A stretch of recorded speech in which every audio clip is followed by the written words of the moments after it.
Greetings everyone, Ishambakes here. Hope you're having a fantastic day. So, what do something a little bit different? We did a stealth cake for Emmy for her birthday. Now, it's not her birthday again. Don't worry about that. This isn't like some sort of like weird sort of timey-wimey stuff. This is just me enjoying baking. So, there was a recipe that I did quite recently, courtesy of Dylan B Hollis. He does a whole load of sort of YouTube shorts / TikToks on cooking using recipes from like yesteryear. You're talking things from like the 40s, 50s, even earlier than that, and some very interesting. And I tried one the other day, just as a morbid curiosity, because he actually done something quite good. And yeah, so this is actually the second time I've made this. The first time I made it, actually it turned out really good. Surprisingly, considering that they only consist of 3 ingredients, and they're cookies. 3 ingredient cookies are bizarre, just because you can't think, that's not going to work. But it does, and it's weird. So what are the 3 ingredients that we need? The first one is peanut butter. It's 240 grams of peanut butter. Now, because of how peanut butter is, when you buy peanut butter, you tend to get in jars of about 400 grams. Because you need about 240 grams of peanut butter, a simple jar isn't going to cut it. So, a kilogram. This will at least let me be able to make 4 lots of this recipe. So, you know, it's all about economies there. So, yeah, it's just an absolute butt ton of smooth peanut butter. I've got smooth peanut butter. It'd be interesting to try it with a crunchy peanut butter at some point. The other thing you need is sugar. Sugar about 120 grams. And you just need 1 egg. I've already got all the ingredients. Yeah. Got a nice little mixing bowl.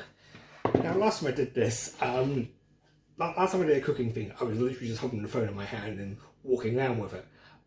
I haven't actually set up a tripod for this. This is precariously stacked on top of a taco box. And so yeah, I do have a tripod somewhere, I just don't know where it is. So what we're going to do is mix all of our ingredients together, which is a weird thing, because again, you can't sit there and you think, well, hang on a minute, this isn't going to work.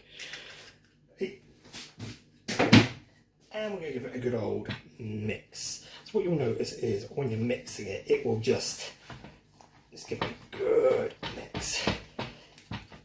It will go through phases. Eventually, it will kind of become this nice dry. Well, I say dry.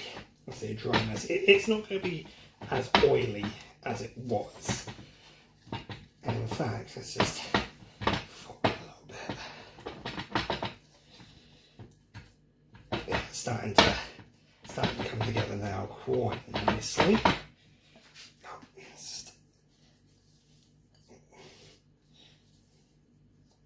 You'll notice it will start to look a bit like it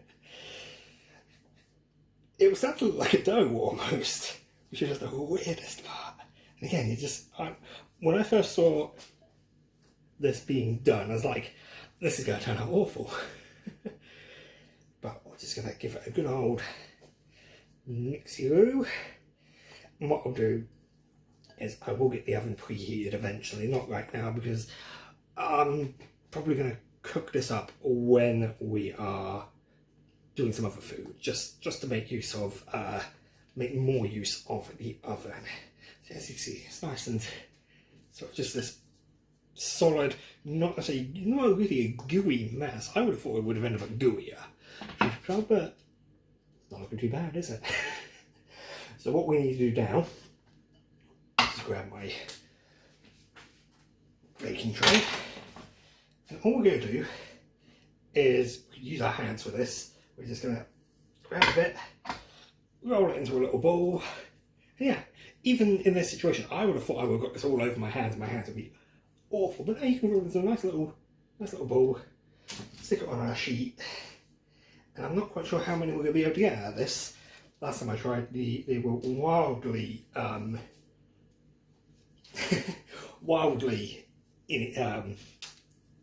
different, varying in size. I think last time I did do about 12. We did 12 again. Hopefully they'll all turn out to be roughly the same size. He says, struggling now because consistency is not my strong point. So it's just, oh, that's just a bit of peanut butter at the bottom there. That was still a bit gooey, wet. No, not quite. Oh, it's massive compared to the others. Yeah, consistency, not my strong point. So what we're going to do is once this is done, these will go into the oven. Now, when I did this first time round, I did it for, it was 180 degrees Celsius for about 10 minutes. I'm going to do it for a little bit longer this time, just because last time they turned out just a little bit too crumbly. It felt like they needed like a couple more minutes. So let me just wash my hands just a tiny little bit, and we're going to do the next step. We're just going to get a fork, and I'm just going to show you. We've got some nice little peanut butter balls. The chopping board was not exactly as clean as I thought it was. It's a tiny bit embarrassing. So what we're going to do is we're just going to take our fork, press down, just compress them a little bit. This just gives them a nice sort of flattish shape. And yeah, there's probably something more to this. I just know that this was part of the procedure that was prescribed. So let's, come on. The problem is, when these are done, these end up so light and moorish that you just get through you can get through the entire thing quite quickly. Now, because something I realised when I was looking at the recipe, or looking at my ingredients, I noticed that the peanut butter, super for vegans and vegetarians. I have some apple fava in the fridge. I'm not quite sure if it's still good, but I might have to try that next time. The other thing I want to try is just want to maybe add something more to these. Maybe add some chocolate chips, or maybe even just a little bit of chocolate spread, just to give it just a little bit more flavour. Not that the flavour is actually terrible for these, it's quite good. So there we go, these are nice and crossed.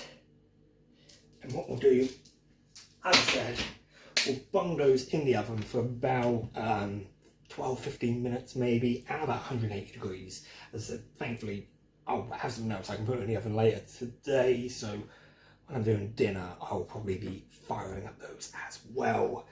But just going back to my peanut butter for a second here. The other thing I noticed when I was looking at this was it mentions this pack contains approximately 66 servings. Wow. Well, Maribel. Maribel, love. That's nonsense. This is not going to last 66 servings. In fact, this is going to last 4. Approximately. I mean, see, I always find like the serving things just a bit weird on these sort of things, because it's like when you see a bar of chocolate and it says, this has 8 servings. You kind of go, oh, I just demolished that in a single go. Oh God.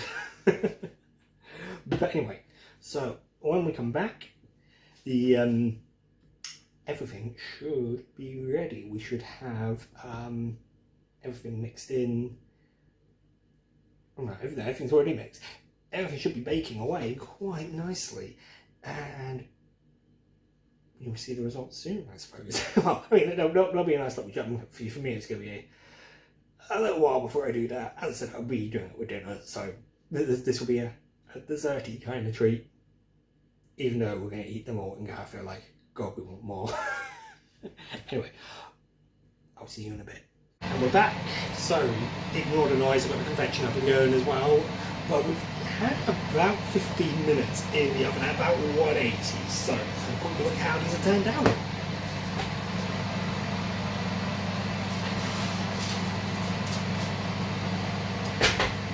Oh, these those are looking fantastic.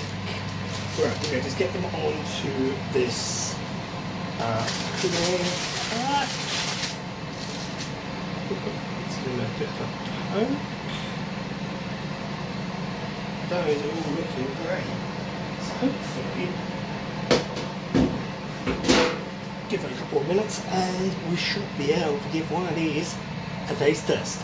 So yes, my favourite part of baking, the taste test phase, unless the recipe is a complete disaster. But I'll see you in a bit.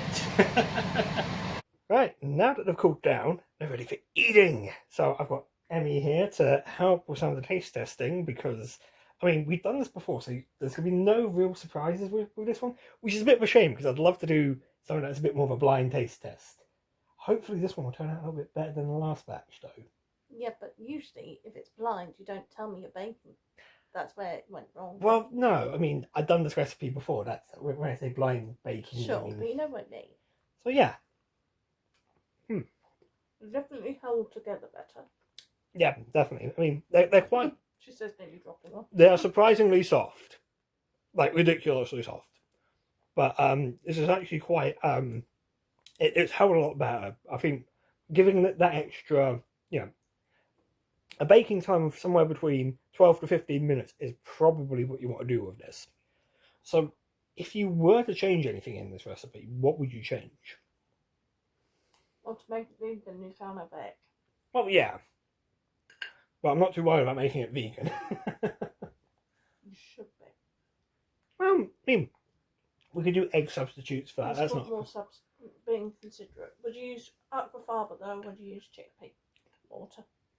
probably. I'd say chickpea would go with this. Maybe, I mean, worth a shot at some point. Cheaper. It's worth a shot at some point. But I was thinking maybe you can put like some little chocolate chips in there, Or chocolate spread. Or chocolate spread, maybe sort of like... It's very much like a Lotus Biscoff. Yeah, you did say that. See, I haven't had a Lotus Biscoff in like the longest time, so... Same colour as well. But no. Honestly, I do recommend this. This is really good, though. As I said, for me, I've got... They're healthy. I now have 500 grams of peanut butter to use up. I know I can at least do 2 more batches of these cookies. Or I can make chicken saltado. I mean, you could do chicken salad, or we can make cookies. I thought you liked savoury things too.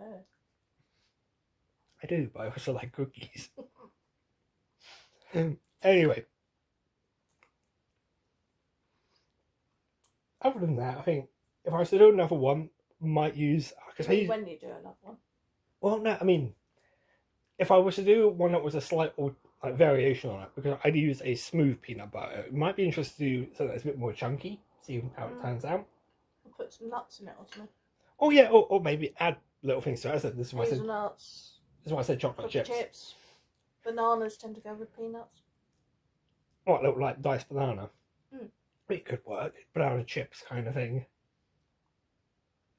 Just trying to think what else goes with peanut butter that's sweet. But yeah, the thing is, these are also quite. These are quite Moorish. I mean, they're quite rich though. These ones have come out much richer than the last batch. That's what I mean. These ones. Hmm. Not saying it's an unpleasant one, but if you're not used to it. Anyway, with that all said and done, hope you've enjoyed yourself. There'll be potentially more baking shenanigans in the near future. There will be. Well, our anniversary's coming up. Well, yes. I don't think I plan to make a stealth cake for the anniversary, but he says now the gears are whirring, the machinations are machinating. The Emmy's just eating. And Emmy is eating. Anyway, hope you've enjoyed yourself. And I'll see you in the next one. And I'll see you a weekend video. Unless he makes more stuff. Bye! Bye.